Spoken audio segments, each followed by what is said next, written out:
उत्पन्न एकादशी व्रत कथा. उत्पन्न या शब्दाचा अर्थ उत्पन्न जन्म असा होतो. मार्गशीर्षातील एकादशी व्रत कृष्ण पक्षाचा संबंध देवी एकादशीशी आहे. या एकादशी व्रताची कथा जाणून घेण्यासाठी ऐका.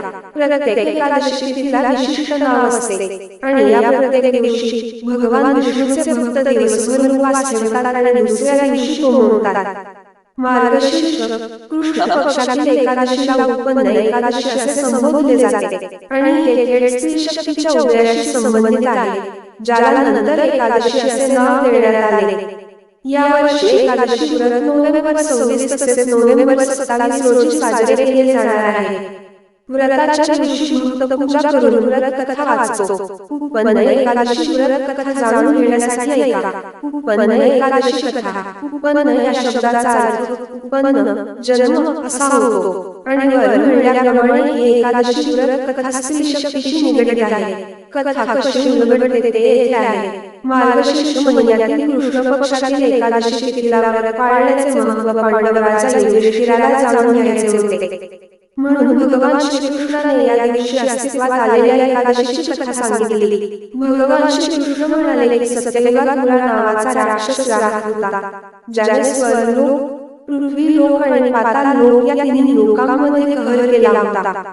तो इतका सामर्थ्यवान झाला की त्याचे अस्तित्व विश्वासाठी धोकादायक ठरले. म्हणून देवांनी भगवान विष्णूंना मुराचा अत्याचार संपवण्यास सांगितले आणि त्यानंतर झालेल्या युद्धात मुरा आणि भगवान विष्णू या दोघांनीही आपली सर्व शक्ती गुंतवली. त्यानंतर युद्धाच्या मध्यभागी भगवान विष्णू विश्रांती घेण्यासाठी बद्रिकाश्रमाकडे निघाले. मुराने भगवान विष्णूचा पाठलाग केला आणि ते झोपेत असताना त्यांच्यावर हल्ला करण्याचा प्रयत्न केला. तथापि तो त्याच्या प्रयत्नात यशस्वी झाला आणि भगवान विष्णूच्या शरीरातून बाहेर पडलेल्या देवीशी युद्ध हरले. मुरा संपल्यानंतर भगवान विष्णूने देवीला आशीर्वाद दिला आणि तिचे नाव एकादशी ठेवले. म्हणून मार्गशीर्ष कृष्ण पक्ष एकादशीला भगवान विष्णूची पूजा करणारे भक्त देखील देवीचे आशीर्वाद घेतात, ज्याची त्यांची शक्ती आहे. ज्यांना एकादशी तिथीचे व्रत करण्याची परंपरा स्वीकारायची आहे ते मार्गशीर्ष कृष्ण पक्ष एकादशीच्या दिवशी व्रत सुरू करू शकतात. या दिवशी उपवास करणे म्हणजे अश्वमेध यज्ञ करण्यासारखेच आहे असे म्हटले जाते. या दिवशी उपवास ठेवण्याव्यतिरिक्त भाविक गरजूंना अन्न आणि आवश्यक वस्तू दान करतात.